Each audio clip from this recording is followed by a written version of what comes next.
LDF UDF ഭീകര കൂട്ടുകെട്ടിനെതിരെ നിലമ്പൂർ നഗരത്തിൽ യുവമോർച്ചയുടെ night March.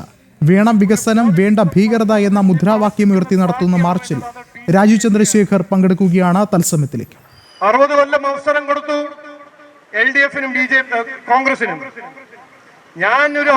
എന്റെ ഒരു അഭ്യർത്ഥന, നിലമ്പൂർ ജനങ്ങൾ ഇതൊന്ന് കേൾക്കണം.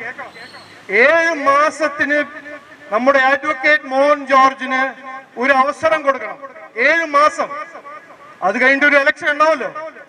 ഈ 7 മാസം ഞാൻ ഉറപ്പു തരുന്നു, നിലമ്പൂർ ബൈപ്പാസും Kozhikode Nilambur Gudalur highway national highway project ഞങ്ങൾ തുടങ്ങും.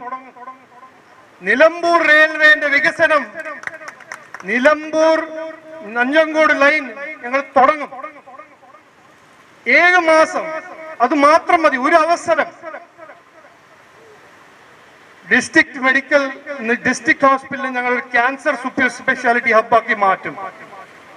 ഇത് ഞങ്ങൾ ചെയ്തില്ലെങ്കിൽ 7 മാസം കഴിഞ്ഞിട്ട് ഒരു ഇലക്ഷൻ ഉണ്ടല്ലോ, ഞങ്ങളുടെ കാൻഡിഡേറ്റിനെ പുറത്താക്കിക്കോളൂ.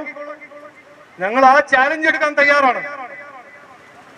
ഞങ്ങൾക്കൊരു അവസരം തരൂ എന്നാണ് ഞാൻ അഭ്യർത്ഥിക്കുന്നത്. ഒരു മാറ്റം കൊണ്ടുവരണം. ഈ പഴയ ഒരു രാഷ്ട്രീയം മാറ്റിയിട്ട് ഒരു പുതിയ പൊളിറ്റിക്സ് ഓഫ് പെർഫോമൻസ് നിലമ്പൂരിലും കേരളത്തിൽ കൊണ്ടുവരണം എന്ന് പറഞ്ഞു വാക്കു ചുരുക്കുന്നു. എല്ലാവർക്കും നമസ്കാരം, നന്ദി, ജയ് ഹിന്ദ്.